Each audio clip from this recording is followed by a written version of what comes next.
Now, Sir Keir Starmer convened an emergency Cobra meeting today following a weekend of violent disturbances across England. It was the first Cobra meeting to be held since those killings of those young children in Southport. Speaking after the meeting, the Prime Minister, Sir Keir Starmer, pledged a standing army of specialist officers to restore order on our streets. He pledged that all those involved will feel the full force of the law and strongly rejected accusations of two-tier policing. He also called for the names of rioters to be made public as soon as possible. Joining me now to discuss this is the former British Army commander, Colonel Richard Kemp, who has in the past chaired Cobra meetings. Richard, welcome to GBN tonight. Where are you, by the way? I'm in Tel Aviv in Israel at the moment, waiting for Iran's much-threatened attack.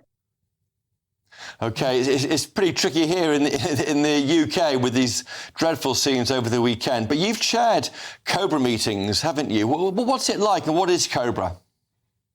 Well, Cobra is, it probably sounds a bit more dramatic than it actually is. It's basically a crisis management committee that brings across all the elements of government, the Home Office, the Defence Ministry, the Foreign Office, other areas of government that are relevant, the police and the intelligence services to consider either intelligence about a potential crisis or in this case about a crisis that is unfolding. So it's essentially going to be coordinating the government's activities in response and studying and considering the intelligence that's available from probably mainly from the police and maybe MI5 in this case, on future plans that protesters might have to see how best to deploy resources against them. And is the point that it's a secure room with screens all around it, allowing people, the security services, police, to show ministers what they're looking at to inform their decision-making? Exactly that. And there's, they will have probably, during the Cobra meeting, they may well have had chief constables or other senior people from the regions that are being affected, piped in by the same kind of technology as we're using now. And they have back officers with staff outside the main Cobra meeting room to keep the Cobra members informed about developments. But given that, do you find it surprising, given the scale of violence, that this first Cobra meeting after the Southport killings was not convened until today? Well, I'm not quite sure why it wasn't convened. I think maybe the indications of wider scale unrest that might have, and in fact turned out have affected many parts of the country. I would have thought maybe a meeting would have been convened before that. But of course, it may be that the government wanted to not appear to be overly dramatising events, which they think may have led to spreading of greater violence. But I think that's one possibility. But I don't really understand why it was delayed. There's no suggestion yet that the army will be called in to ensure peace on the streets, but the Sir Keir Starmer is using military language, calling it a standing army of specialist officers. Is that appropriate? It's a bit strange in my view. I think he's talking about, I presume he's talking about police forces, which, and again, I think this is intended to show some kind of strength from the government, because these procedures of deploying specialist officers wherever and whenever they're needed is routine. It's happened in many different situations, whether it's violent situations or terrorist attacks or whatever. This is common activity, nothing particularly new as far as I can see about it. Sounds good, sounds interesting, but I don't think it is particularly. But the army, of course, will be ready to help. And when a situation like this begins to develop, the army invariably will start making preparations to deploy military forces in support of the police if they're asked for. As far as I know, they haven't been asked for yet, but if they are, the armed forces will be ready to respond in whatever way is needed. No, they haven't been asked yet. There was some confusion because General Tony Radakin was seen at the top, one of the top army chiefs was seen in Number 10 today around the time of this meeting, but that was nothing to do with this Cobra meeting. It's likely if the army is deployed in some way that they're kept away from any role which would see them impacting or coming across members of the public. That's normally the way, isn't it?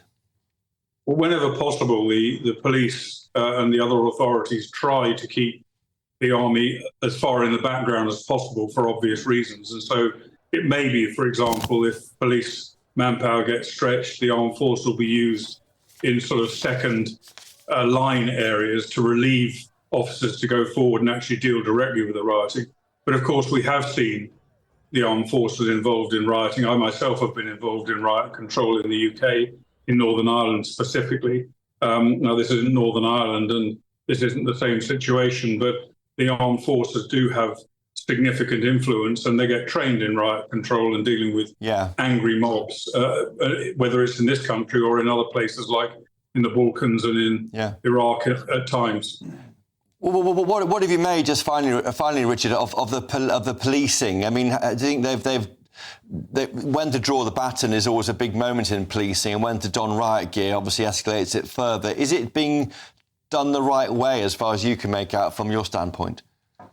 It's hard to know unless you're actually there, just by seeing sort of TV footage, etc. It's not very easy to assess that, but the police will always try, as the armed forces do in similar situations, try to maintain as low a profile as possible in terms of, as you mentioned, things like riot gear, which sometimes is deemed to provoke. But of course, in this kind of situation, the police almost can never get it right. They're either accused of being too heavy-handed or being too soft on the rioters. So it's a very difficult balance that senior police officers have to make, and sometimes they do get it wrong. Well, Colonel Richard Kemp, thank you for joining us today from Israel. We do appreciate it. Now, today, the Prime Minister has rejected calls for MPs to return to Westminster from their summer holidays to debate the riots and the police response. This is despite MPs from across the political spectrum demanding the recall of Parliament.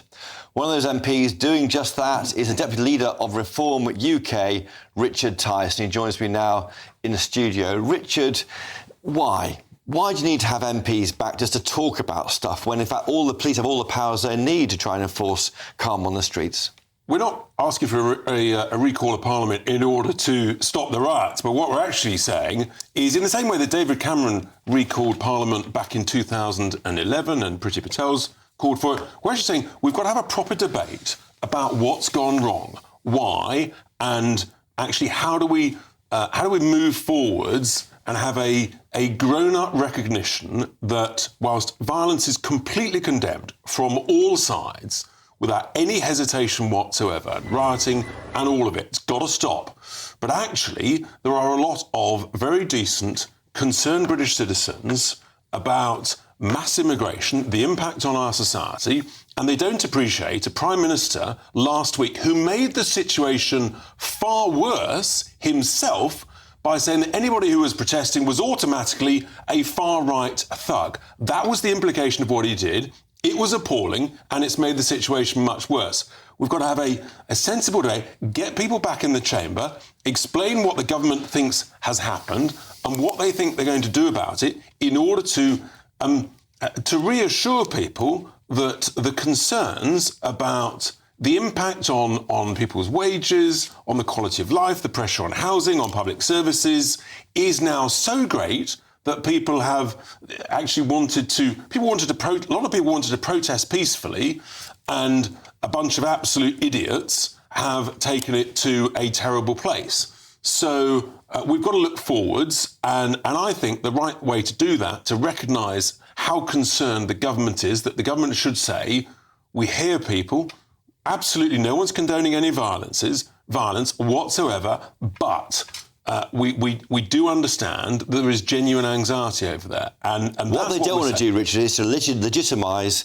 the violence we've seen on the streets. That's what Number 10 say. And that's a nonsense. It's actually the opposite. Well, all this great language, a standing army of specialist officers. Yes, Prime Minister, it's called the riot police, right? It's normal police officers who are trained in riot. We've had that, as Colonel Kemp said. He's just coming up with this sort of spin words to sound as though he's doing something. That's all he ever does. It's like he's sort of this new border force command. It's just relabeling. They don't want to inflame things. To what extent? He inflamed it last week with a disgraceful denigration of anybody who's concerned about immigration, saying you're far right, without actually saying there are also, frankly, there's some people on the other side of this debate. We're seeing some extraordinary, shocking footage of large groups of people from an ethnic minority, primarily Muslims, going around with masks, with hoods, in a very intimidating way, shouting slogans Allahu Akbar, and frankly, that's not helpful either. But no mention of that by the Prime Minister, no mention of that by any of the Cabinet. And I just think that is, people recognise it. People are not stupid. We know what's going on, and that is, frankly, that is two-tier politicians, and it is two-tier policing. If you look back at what happened in Leeds in the Hare Hills riots of a couple of weeks ago, the police, they acted in a completely different way. The quantity of arrests, we've only just heard on Friday, there were about 27 arrests out of 2,000 people or so who were on those riots, where police cars and buses were burnt, and they were horrific scenes. And all people want actually is one-tier policing in a fair, firm and equal way. I don't think that's unreasonable. Are you far right, Richard Tice? Don't be ridiculous. I think the reality you're expressing concerns. Are you a far-right politician? I'm concerned, along with tens of millions of other British people. That's the reality. And we abhor any form of violence, whether it's far left, near left, near right. I can ask you about Nigel Farage, who isn't here on this show. He said, but you're the party's deputy leader. He said that he wondered whether the truth was being withheld from us after those killings a week ago. He wanted. To what extent did that fuel the trouble on the streets? But the government. They always want to try. Others say it may have incited things. Nonsense. What he was doing, quite rightly, the role of politicians is to ask questions, and sometimes difficult, but in a responsible way, surely. Which is exactly what he did. He said, I don't know the answer, but we need to ask the question. I think it's perfectly reasonable when horrific attacks, for example, the uniformed soldier who was nearly murdered the other day, within a very short period of time, it's not terror-related, it's mental health. Well, OK, this seems to be always the mantra. It's the standard line that comes out of the police. But if it's true, why not? They should say that. I think it's legitimate to ask the question, because exactly the same with the horrific murder of 3 children. It's not terror-related, it's mental health. It's the standard line. And it's becoming so standard, and it's so quick to come out. No, the responsible thing is say, OK, well, are we really sure about that? Is that genuinely the case? That's what we have to ask difficult questions. But you go down towards conspiracy theories. That's the risk you take with these remarks. Nonsense. You're actually asking the questions that millions of people in the country want asked and answered. So is the answer to be faster then? If the government's not prepared to answer those questions, instead to smear, label and suppress debate, that makes you even more anxious. But is the answer then for authorities to name the individuals more quickly and give more information out to stop the conspiracy theories winning online? We should hear faster whether or not people have been arrested and charged. And I think we have got to look at the quality of information that's put out quickly to reassure people. Richard Tice, the Deputy Leader of Reform UK, thank you for joining us tonight.